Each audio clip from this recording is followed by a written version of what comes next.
Shabbat Shalom, everybody. This Shabbat we read from the Torah portion called Chukat.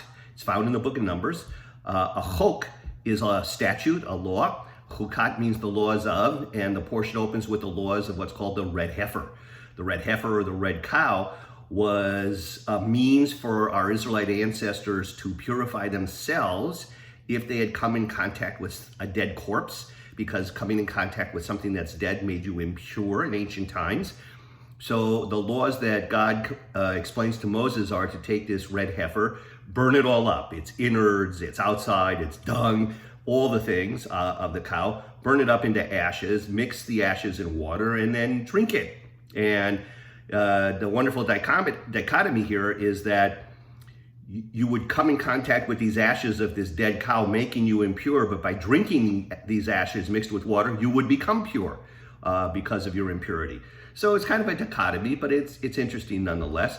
A chok, this statute about the red heifer, is called a chok, a statute. In Judaism, there's different kinds of laws. Chukim, the plural of chok, are laws that we don't understand. We don't understand this red heifer law.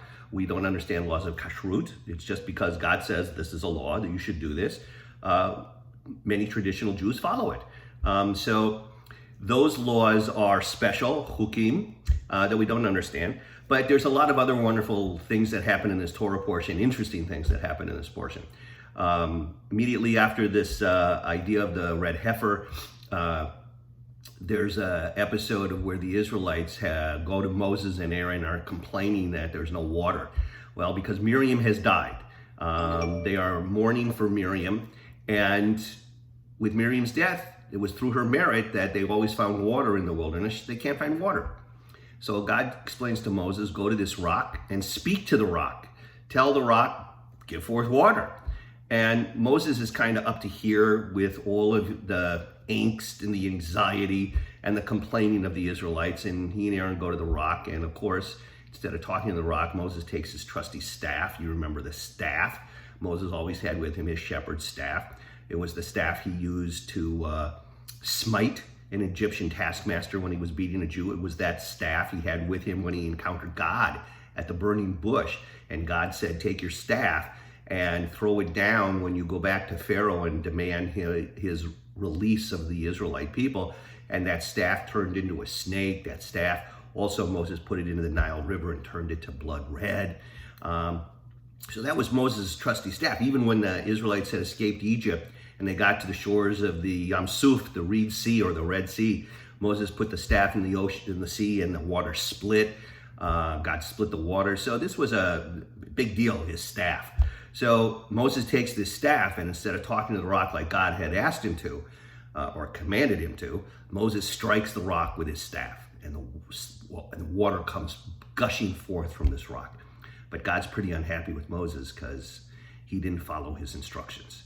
And because of this is the episode that causes Moses not to be able to enter the promised land. So he paid a stiff price for disobeying God, and instead of speaking to the rock, he struck the rock. The Israelites also in this portion complain of this lack of food and water. And again, Moses is fed up. God's fed up. And God sends a plague upon the Israelites, and it's killing all the Israelites. And finally, another wonderful dichotomy in this portion. God has Aaron and Moses fashion a rod with a snake head atop of it. It was a plague of snakes or serpents. And when people would look at this emblem, they would be healed. So there are serpents killing off the Israelites, and by looking at a serpent on a staff, they were cured by it. And guess what? That's where the symbol of medicine comes from. That's, I forget what they call it. You're all saying it to yourself because I can't remember it right now. The symbol of medicine is that serpent on the staff, because they would look at it and they would be cured. So these are interesting episodes in this week's portion.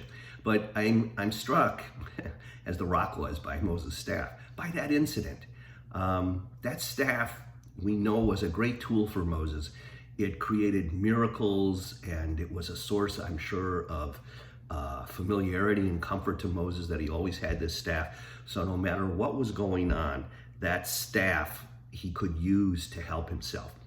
When there was difficulties, again, in Egypt, he used that staff to create the plagues that finally persuaded Pharaoh to let the Israelites go. And that staff was a tool for Moses to help demonstrate the power of God and the miracles. It was the catalyst for everything. And now he uses that staff as a tool out of anger and frustration to bring forth water from this rock instead of speaking to the rock. I think we all would love to have some kind of tool, some kind of aid that can help us in times of deep difficulty and anxiety. And we all can get fed up like Moses.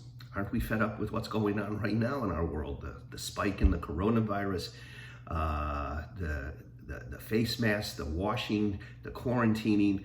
I wish we had a tool to deal with this, but God does give us tools to deal with this kind of thing. It's not a physical tool like Moses' staff, but rather it's our perseverance, it's our patience, it's our hope, and it's our faith. So I pray these are the tools that each of us has available to us to continue to weather the difficulty that we're having, to continue to get through the anxious times that we're experiencing and the not knowing. These are the tools that God has given us, and it's incumbent upon us to use it to the best of our degree to be able to deal with these situations. I wish you all a good Shabbos and continue to stay well. Shabbat Shalom.